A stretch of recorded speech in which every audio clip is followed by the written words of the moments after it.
it's a long time. Again, this. Welcome to PTI, boys and girls. In today's episode, the SEC postpones more games. The White Sox stand by Tony La Russa, and Augusta shows off its fall foliage. But we begin today with the New England Patriots taking 59 minutes and 59 seconds to beat the winless Jets last night on a 51-yard field goal by Nick Folk. The Patriots are now 3-5, but for some reason, all the morning talk shows fixated on the Patriots getting back in the race. Wilbon, is this a win the Patriots should be encouraged by? Yes, of course they should. Tony, I particularly enjoyed Cam Newton last night.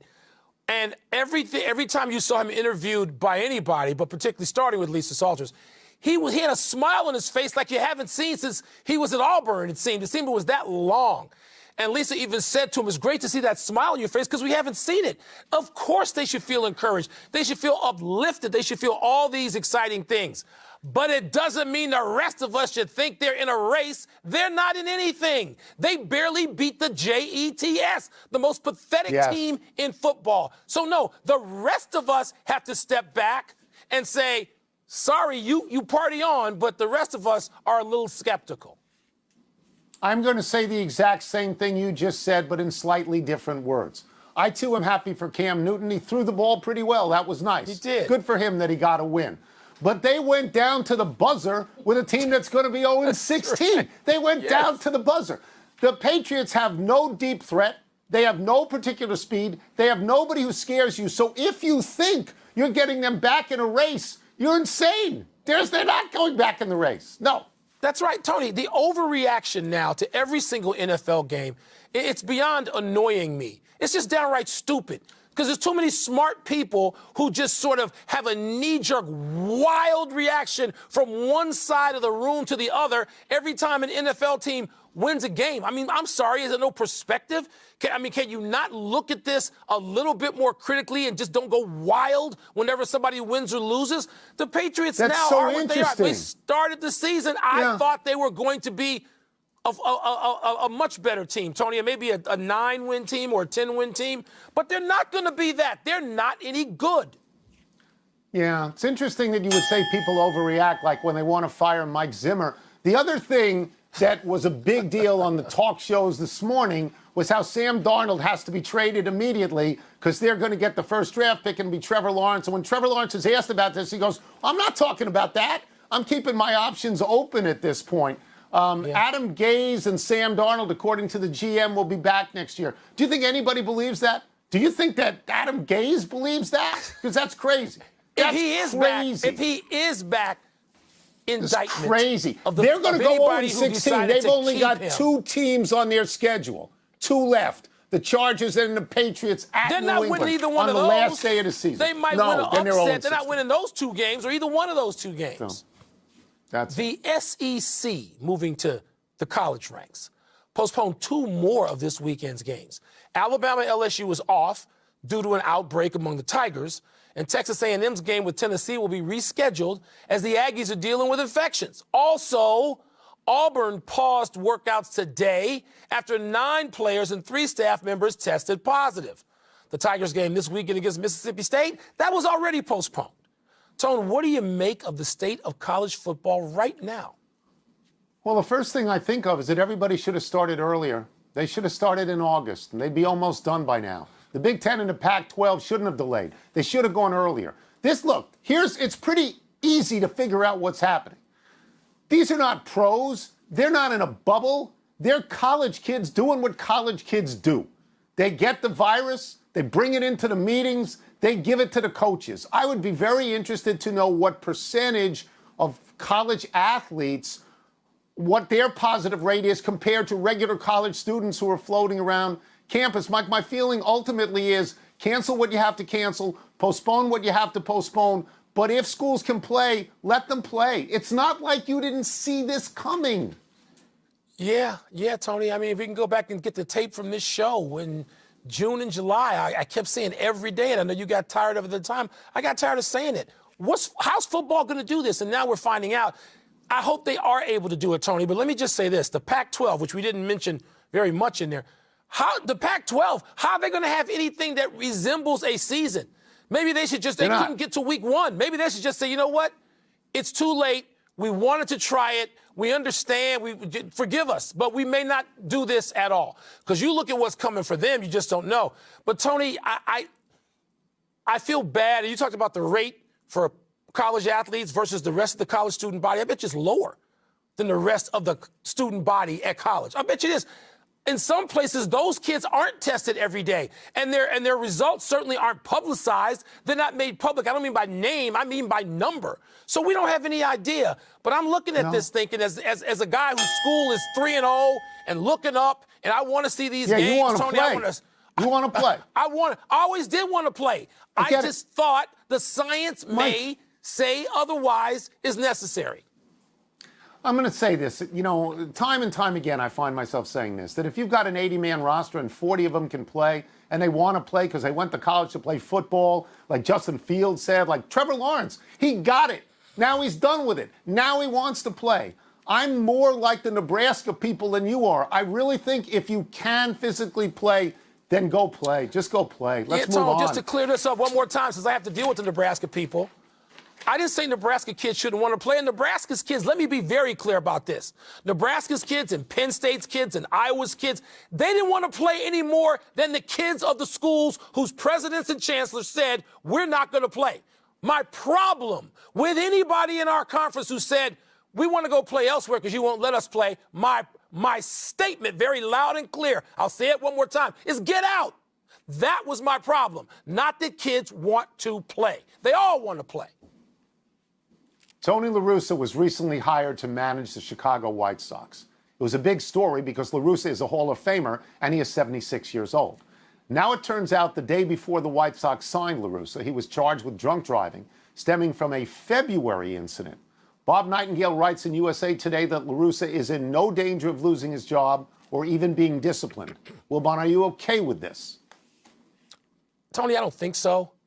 And even more than that, my problem is specifically with La Russa. It's not yet with baseball, which is going to probably face in the hours and days subsequent to now a backlash. We haven't heard from public opinion yet, all right? But, Tony, for La Russa to say no comment comes off as arrogant, which he is, and it comes off as stupid, which he is not. But my problem is with La Russa. It's like, how tone deaf are you, dude? These are not times where that kind of permissiveness should just be brushed off, out of my way. I don't have time to listen to you. Because if Tony La Russa is not smarter than that and doesn't become a little more self-aware, then baseball should step in. So I think that this is going to have a different ending than the ending Bob Nightingale is reporting from what he is being told. Jerry Reinsdorf has nobody to lay this off on, nobody. It's his call. Right. He wanted to make up for firing Tony La Russa and his Hall of Fame career and bring him back. And we both understood that completely. So it lays on Reinsdorf's lap now, and he's got to find out from his constituency in Chicago, is this okay? I can foresee him saying something like, I tried this, it didn't work out, we're going to have to move on. Because there are going to be a community of people out there who are going to say, how can Tony La Russa manage other people if he cannot manage himself? If this is the second time that he has gone through this. I don't want to be holier than thou. I have made many mistakes in my own life, but in this particular case, in a pandemic when individual responsibility is greater than ever, I have a hard time seeing that he will manage the team. I'm not saying get rid of him. I'm saying right. I think that's the end game here, and maybe you do too. Yeah, Tony, I think I do. Look at my ring. It's not good enough. As a matter of fact, it's so over the top, in your face arrogant that the White Sox should not tolerate it and baseball should not tolerate it. And La Russa's had a chance now, Tone. He's had some time to figure out the situation, how serious it is. And his whole thing is just, do you know who I am? That's not good enough. There are athletes that we both know that always take a driver with them so this doesn't happen. Let's take a break. But coming up, rookie quarterbacks Justin Herbert and Tua face each other on Sunday. Who you got? And is Augusta prettier in the fall than it is in the spring? Foliage talk is next. It's pretty all the time. It's always pretty, beautiful. Augusta. It's beautiful, but I don't know that it looks fall-like. What you and I think of as from being from colder places is fall-like down Pardon here. the Interruption is presented by Grey Goose. Drink responsibly. Part of Happy Hour.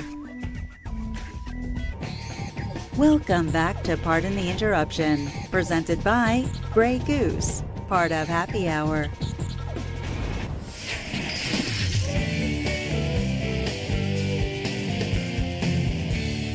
Vegas has me as a heavy favorite for today's toss-up. They should. Let's see if it pays off. What's first? Toss-up, they play on Sunday. Who you got, Justin Herbert or Tua? So I want to make myself very clear on this. I think Justin Herbert is a better quarterback right now than Tua. I do. I would take him right now over Tua, though Tua is 2-0 in the pros and Herbert is 1-6. But I like the team that Tua is playing for more at this point. Justin Herbert's team doesn't win. They lose very close, 6 games by 24 points, but they lose all the time. I think we are looking at a game between one coach who could be coach of the year and another coach who could be fired out the door at the end of the year because his team doesn't win. Yeah, and I'll say this as you said earlier. I'm going to say the same thing with different words. I'm not taking the Chargers over the Dolphins. The Dolphins are a better team. The Dolphins look like they may not be able to catch Buffalo in the AFC East, but they look like a playoff team. And Tua is the quarterback of a playoff team, right? And Herbert is not the quarterback of a playoff team. So I'm going to take the Miami Dolphins, and I'm going to take that in my confidence pool when I fill those numbers out, Tony, because Tua's coming along now. He's got enough time. It's too small a sample to take him over Herbert, who has played well all season, even though he didn't have the wins. That's right. But the team is better. His team is better. Yep. Next. Toss-up, what looks better, the April Masters or the November Masters? So this comes down to one question and one question only. How much do you like azaleas? Because azaleas are not walking through that door in November. That's right. You are going to get leaves of beautiful colors. Now, I know and you know people that drive hundreds of miles to see autumn leaves. Nobody's driven 50 feet to see an azalea bush. That has never happened. Azaleas If I am are Augusta, beautiful. they are, but nobody drives to see them. If I'm Augusta and I chill the azaleas so that they don't get ruined in the April heat, I may inject the trees with color to get more color on the leaves. I may give Botox to the trees. And I want to see the Masters, and I know you do too. Yeah, but Tony, what I've seen so far, and my father's from Georgia. I've spent some time in Georgia in the fall or Thanksgiving. Right? That leaves aren't changed. It's not New England. It's not going to be just on fire no. And if you watch Then like I did live from the Masters, well, they might paint the ground. They're not painting the trees. Tony, there's not that much color right now in Augusta in terms of the fall foliage. You want to do that? Drive to Maine. And right now, Tony, with global warming, sorry for those of you who are non-believers, with global warming, Georgia, they may not change colors until Christmas down there. So there's not, Tony, it doesn't look that much different to me except for, as you said, the absence of the azaleas. No azaleas. No, that's it. Don't go for azaleas now. Wait. That's it. Congratulations to everyone who bet on me, as always. Let's take one last break. Still to come, Ben Roethlisberger won't be practicing with the Steelers for at least a few days, and we will tell you why. And will the Mets win big, win soon? A lot of optimism today from their new owner. You're backing and filling on Nebraska. You hated the fact that Frost said he wanted to play. That's right. He should want to play. No. He should want to play. Then get out. Get out. Go play. Happy time, people. Happy 24th birthday, Drew Lock. From the day John Elway retired, Denver has been searching for the next John Elway. Now that he is running the team, John Elway is searching for the next John Elway. They've gone through 1 million guys, spitting most out quickly. Jake Plummer and Tim Tebow had some success. Peyton Manning took them to 2 Super Bowls, but he was old by then. The new hope is Lock. He was picked in the 2nd round out of Missouri in 2019 and immediately served notice that he thought he was special by asking for a quarterback premium deal. So far, Lock is okay, not great. 2-3 play in the full game this year. 6 touchdowns, 6 interceptions. A week back, Lock beat the Chargers on a last-second pass. Everybody beats the Chargers. and he broke into an oddly interesting dance. A bunch of people criticized the dance, probably some actual dancers, but Locke said he'd keep doing it. Couldn't do it on Sunday because Denver lost to Atlanta and Locke completed only 52% of his passes. Tony, there's a little bit too much Jay Cutler in him, it seems to me. And when you're playing in a town that's celebrated, and many people still remember John Elway, just stop, because it looks bad. And Elway, on the other hand, maybe he just wants to forever show that he is the quarterback of the Denver Broncos. And with all due respect to Peyton Manning, who won, John Elway is the quarterback forever of the Denver Broncos. Oh, absolutely. Happy anniversary, Ron Jaworski. On this day 35 years ago, with the Eagles backed up to their own 1-yard line in overtime, Jaws hit the aptly named Mike Quick with a pass that he took the distance, waving the last 25 yards for a 23-17 victory over the Falcons. So even then, the Falcons were losing heartbreakers. And that was before Arthur Blank was dancing on the sideline. The 99-yard completion is the longest in overtime history. Good luck trying to break it. On a personal note, it feels so good to talk about Jaws. Wilbon and I love him, and not just because he owns golf courses and would let us play for free. Jaws and I work together on Monday Night Football, and he has been a guest on this show hundreds of times. He's probably the most popular quarterback in the history of the Eagles. He would give you the shirt off his back, but usually it's a shirt he got for free from a lumber or a linoleum company. Come on, we kid because we love. Tony, two of my favorites, Jaws, of course, for all the reasons you just stated, and Mike Quick, who looks like he's about 30 years old and is the analyst on Eagles games even now. Just two of the nicest guys I've ever met in my time in covering sports. A melancholy trails to Tommy Heinsohn. The beloved Boston Celtics player, coach, and broadcaster died today at 86. The Boston Globe points out Heinsohn was involved in all 17 Celtics championships in his various affiliations with the organization. It was Heinsohn who played alongside Bill Russell and fellow Holy Cross grad Bob Cousy at the beginning of the Celtics dynasty. Heinsohn was on 8 championship teams in 9 seasons as a rough, physical forward in the early NBA. Former teammate Frank Ramsey once said of Heinsohn, he'd knock his grandmother down for 2 points. Heinsohn was inducted into the Hall of Fame, and his number 15 hangs in the Garden rafters. Heinsohn also coached the 1974 and 76 championship teams and then spent decades broadcasting. He was an eager shooter as a player, prompting Cousy to say, give Tommy credit for one thing, he never shoots without the ball. Heinsohn was an easy, affable target for Red Auerbach's tirades. Heinsohn said, Red would say, Tommy, you got to do this. Tommy, you got to do that. And that goes for you too, Russell. Heinsohn's longtime broadcast partner, Mike Gorman, once said, Tommy doesn't really do color. In his heart, he's still coaching the Celtics, and he always will be. Tommy will be coaching this team till he takes his final breath. Tony, I think I learned a valuable lesson as a young man. I hate involving Tommy Heinsohn. I hated Heinsohn growing up, watching the Celtics. I hated the Celtics. And Heinsohn was a symbol to me of a lot of what the Celtics were after Russell, even when Russell was there. But then I started life as a sports writer, going to a lot of NBA games and a lot of them in Boston. And over the subsequent 40 years, up until, 2 years ago in the playoffs, you go in that room, and Heinsohn would be in there holding court. And the first time I ever went in there, I sat down and I listened and I was like, oh my God, what's better than listening to Tommy Heinsohn? And I'm not going to say we became friends, but he was just great to me.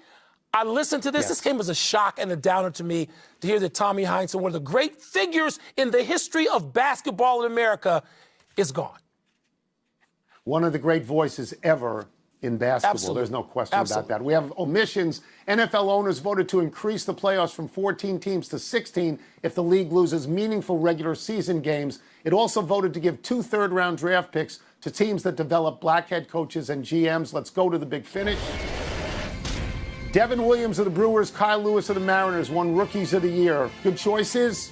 Yes, Tony, seemed like fine choices in a difficult year. The Steelers put Ben Roethlisberger and 3 others on the COVID reserve list as close contacts of tight end Vance McDonald, who tested positive. Your thoughts? If they test negative continuously, get no symptoms, they will play on Sunday. Kevin Cash could win the AL Manager of the Year tonight. Is that all right with you? I know it's a regular season award and he earned it over that time, but actually, Tony, no. Given subsequent circumstances, no, it isn't. New Mets owner Steve Cohen says it'll be slightly disappointing if his team doesn't win a World Series in the next 3 to 5 years. Your thoughts?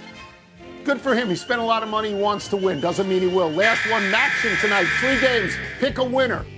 Ohio, Kent State, and Buffalo. Write those down, Tony. Go to the bank. That's 3 winners.